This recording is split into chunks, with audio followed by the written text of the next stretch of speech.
Here we are. Jimbo's been very busy during the commercial breaks. Welcome back to the Jimbo Fisher call-in show and autographs.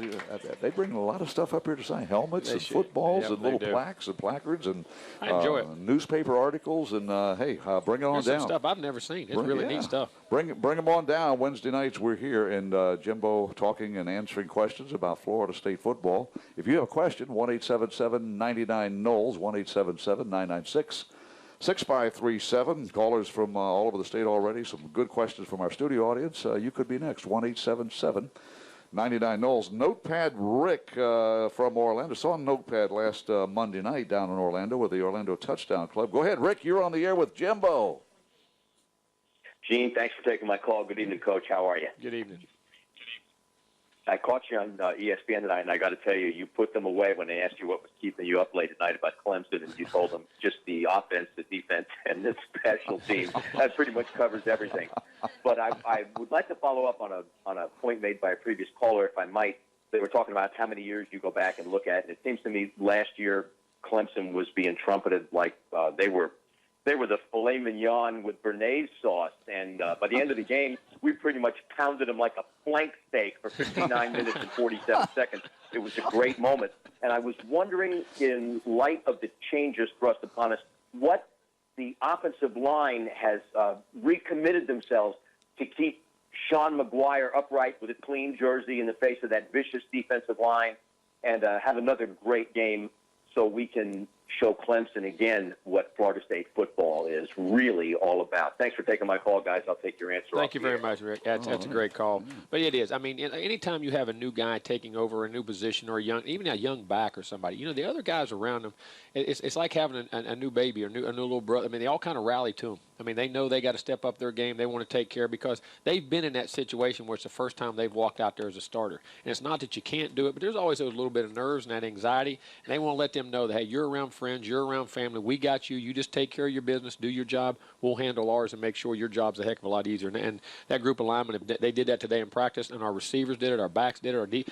We had one of the better practices we've had in a while. I mean, we really did. Just the spirit and the energy and the execution of what we did, and Sean played very well also. All right, Notepad Rick, from a fillet to a plank, from a fillet to a plank steak. Flank. Béarnaise sauce. I like the way he weaved those words. Jared from Tampa. Hey, that's 40 pounds that went away, Gene. You were thinking about it, weren't you? I was thinking about it. You too. You're right. I started thinking about it. I ain't had that in a while, have I? Jared, you're next on the menu. Too much chicken. Jared from Tampa, you're up next. Go ahead. Hey, Coach. Hey, Gene. How you doing today? Hey, Jared.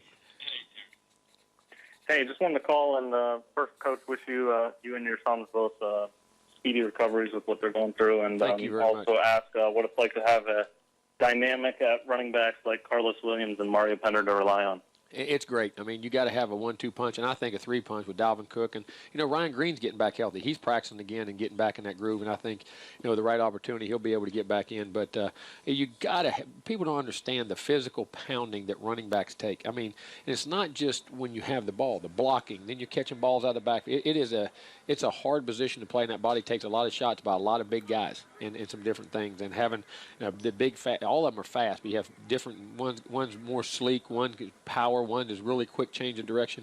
Having that diversity is really good. You need all those guys, and they'll help us be a great team. There's no doubt. All right, Jared, thanks for your telephone call from Tampa. Let's another question from our studio audience. Go ahead. Yes, sir. Jimbo, how's it going? Good. How you doing? Great. Thank you. I had one question. With McGuire starting today, one of the things that makes you a great coach is you always plan. You have contingency. You do matchups. It makes one of the reasons why we all respect you a great deal. I have one question for you for contingency. What are you going to do if McGuire goes down like one of the first series of the game? What's the plan here? We're really worried. I hope it doesn't happen. I hope it doesn't happen, guys. No one wants it to happen less than me. But there's a plan.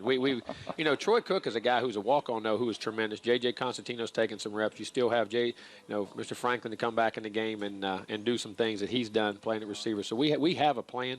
I mean, we've worked on it, talked about it, and we've had that even before this happened. There's always a plan for a plan, because the place you got to have those at are center and quarterback. because they're very unique positions in that not anybody can go play. You can move a tackle to guard or a guard to tackle or a guy to a tight end, or different receivers can mismatch and things. Centers and quarterbacks are not interchangeable, and it's a very learned skill. So there's been a plan for a while, and we have a good idea if something like that happens. All right, thank you for the great question. Yeah. No, it is. That's he got too much coaching in his background somewhere.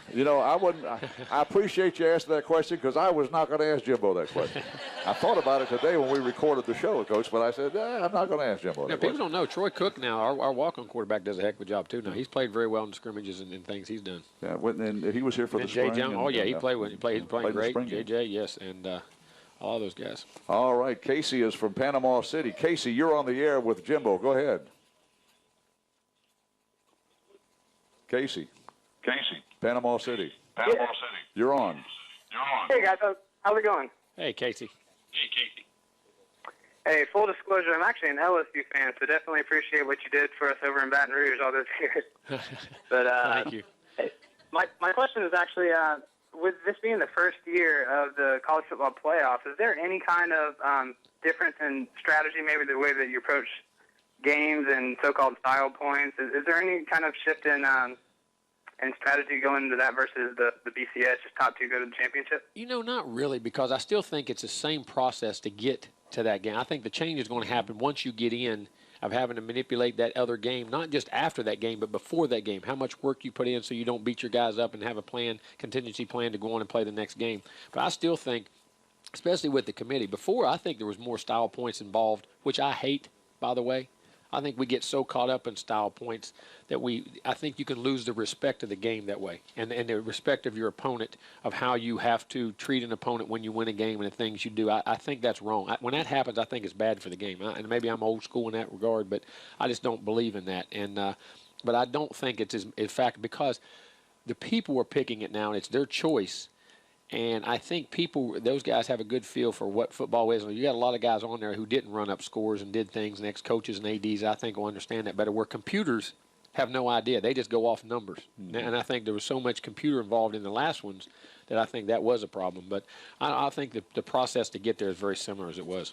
All right, Casey from Panama City, about the new playoff system and style points. I never did like that term. But I'm guessing. Nobody's been through this thing, so that's just my opinion. There you go, Casey. Thanks for your call. 1-877-99-NOLS toll-free number, hashtag Jimbo, or press Ask the Coach button on Seminoles.com. A reminder for Budweiser, great times are waiting. Designate a driver. The Jimbo Fisher Call-In Show, presented by Naples Infinity, live from 4 Points by Sheridan, will continue after these messages.